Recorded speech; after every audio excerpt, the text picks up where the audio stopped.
Jacob also left that place. While he was traveling, he saw God's angels. When he saw them, he said, "This is God's camp." So Jacob named that place Mahanaim. Jacob's brother Esau was living in the area called Seir in the hill country of Edom. Jacob sent messengers to Esau. He told them, "Tell this to my master Esau. Your servant Jacob says, I have lived with Laban all these years. I have many cattle, donkeys, flocks, and servants. Sir, I am sending you this message to ask you to accept us." The messengers came back to Jacob and said, "We went to your brother Esau. He is coming to meet you. He has 400 men with him." Jacob was very frightened and worried. He divided the people who were with him and all the flocks, herds, and camels into two groups.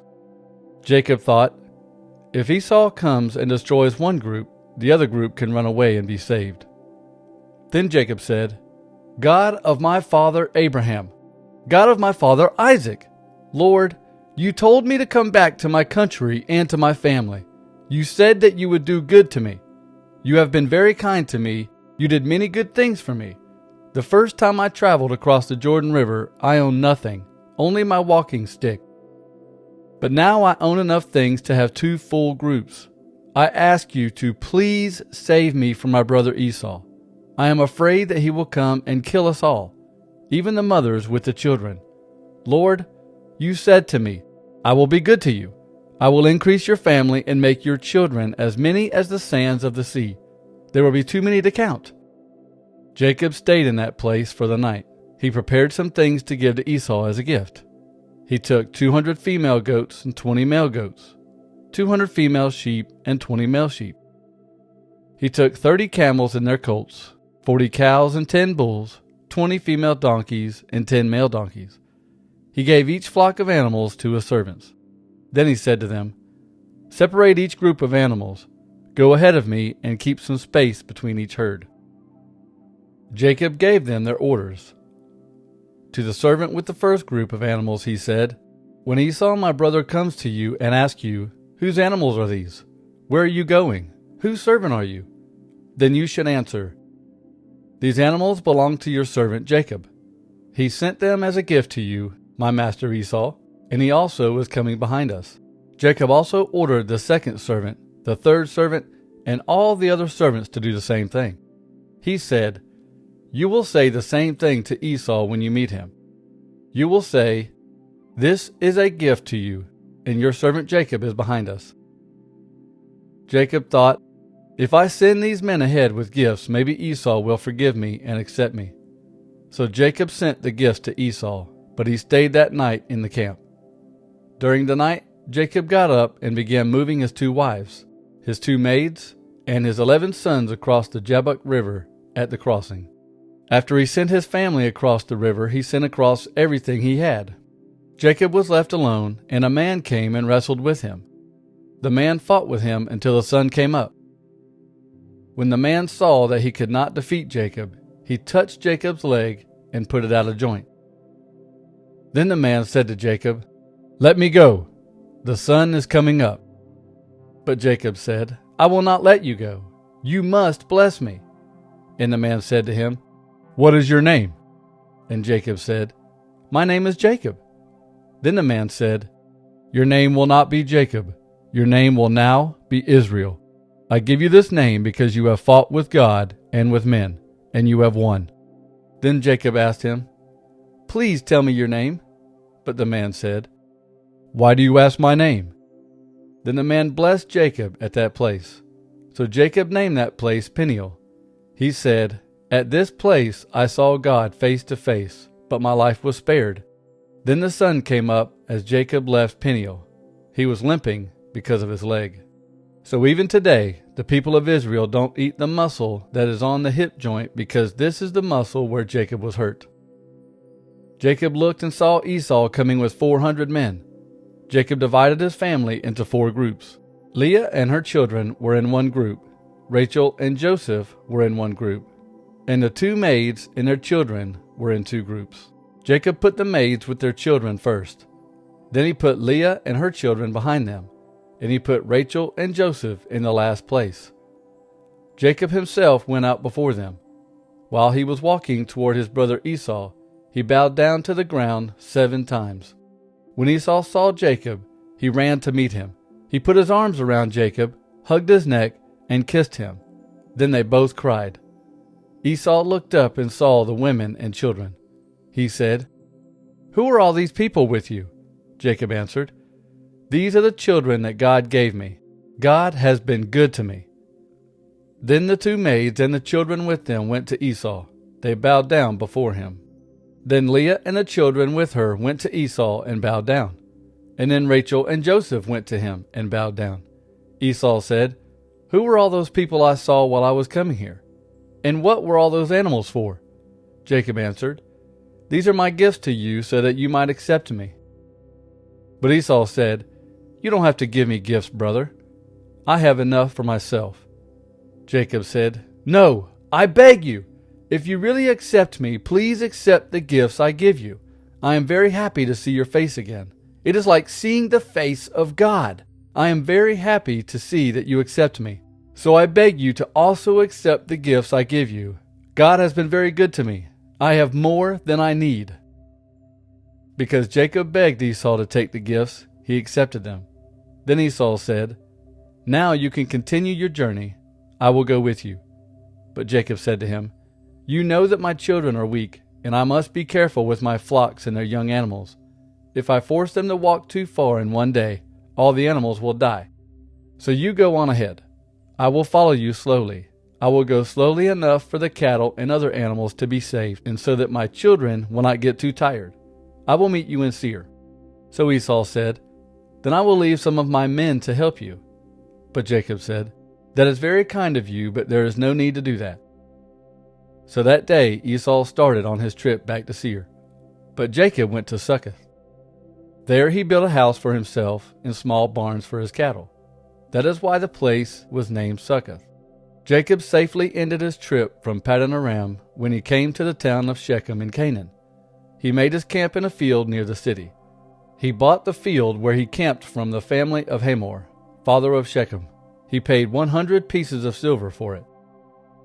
He built an altar there to honor God.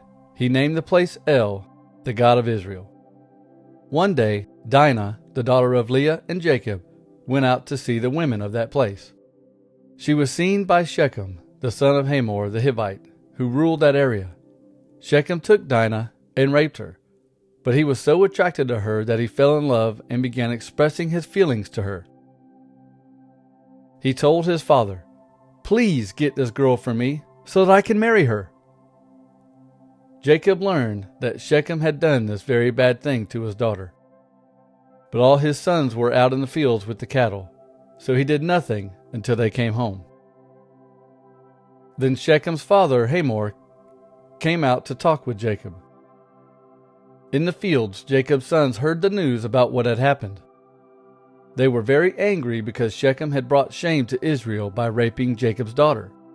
They came in from the fields as soon as they heard about the terrible thing Shechem had done. But Hamor talked to Dinah's brothers and said, "My son Shechem wants Dinah very much. Please let him marry her. This marriage will show we have a special agreement.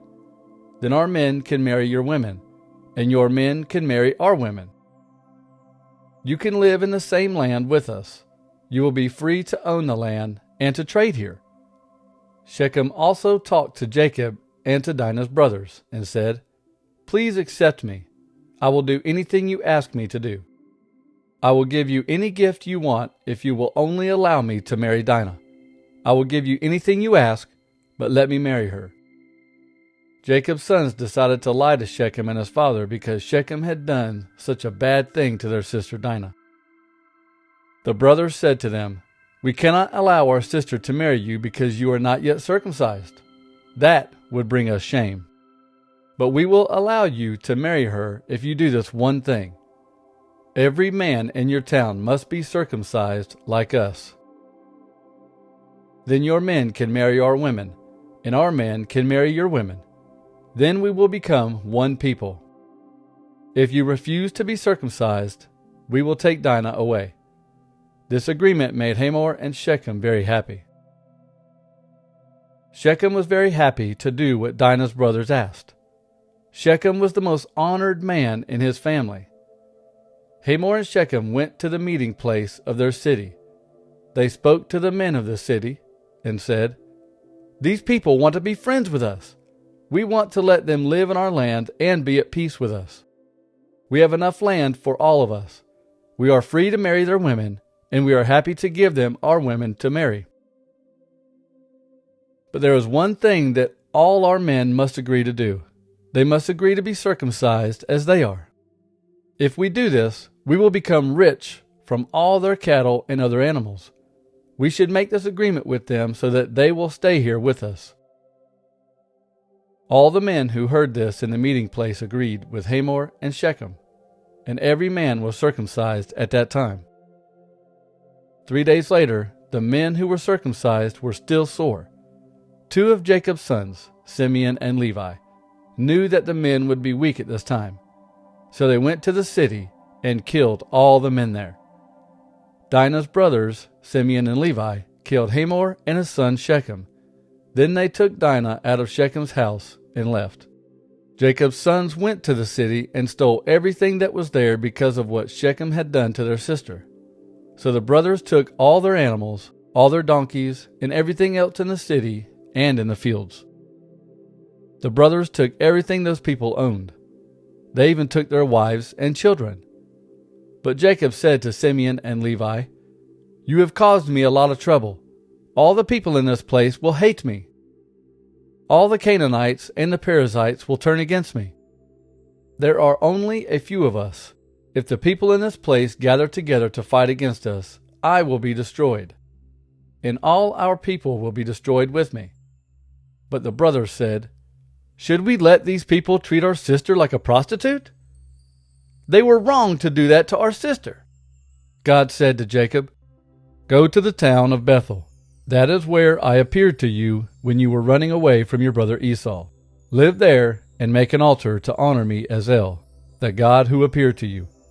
So Jacob told his family and all the other people with him, "Destroy all these foreign gods that you have. Make yourselves pure. Put on clean clothes. We will leave here and go to Bethel. There I will build an altar to the God who has always helped me during times of trouble. He has been with me wherever I have gone." So the people gave Jacob all the foreign gods they had, and they gave him all the rings they were wearing in their ears. He buried everything under an oak tree near the town called Shechem. Then Jacob and his sons left that place. The people in the surrounding cities wanted to follow and kill them, but God filled them with such great fear that they did not go after them. So Jacob and his people went to Luz, which is now called Bethel. It is in the land of Canaan. Jacob built an altar there. He named the place El Bethel. Jacob chose this name because that is the place where God first appeared to him when he was running from his brother. Deborah, Rebekah's nurse, died there. They buried her under the oak tree at Bethel. They named that place Allon Bacuth. When Jacob came back from Paddan Aram, God appeared to him again and said to him, "Your name is Jacob, but I will change that name. You will no longer be called Jacob. Your new name will be Israel." So God named him Israel. God said to him, "I am God all-powerful, and I give you this blessing. Have many children and grow into a great nation. Other nations and other kings will come out of you.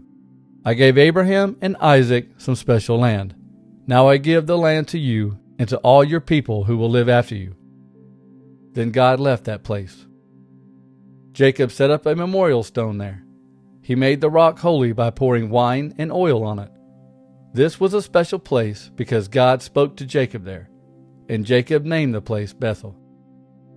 Jacob and his group left Bethel. Before they came to Ephrath, Rachel began giving birth to her baby. She was having a lot of trouble with this birth. She was in great pain. When her nurse saw this, she said, "Don't be afraid, Rachel. You are giving birth to another son." Rachel died while giving birth to the son. Before dying, she named the boy Benoni, but Jacob called him Benjamin. Rachel was buried on the road to Ephrath, that is Bethlehem. Jacob put a special rock on Rachel's grave to honor her. That special rock is still there today.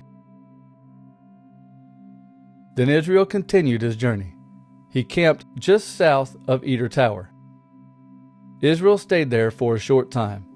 While he was there, Reuben slept with Israel's slave woman, Bilhah, and Israel heard about it. Jacob had 12 sons. Jacob and Leah's sons were his firstborn son Reuben, Simeon, Levi, Judah, Issachar, and Zebulun. Jacob and Rachel's sons were Joseph and Benjamin. Bilhah was Rachel's maid. Jacob and Bilhah's sons were Dan and Naphtali. Zilpah was Leah's maid. Jacob and Zilpah's sons were Gad and Asher. These are Jacob's sons who were born in Paddan Aram. Jacob went to his father Isaac at Mamre, in Kiriath Arba, Hebron. This is where Abraham and Isaac had lived.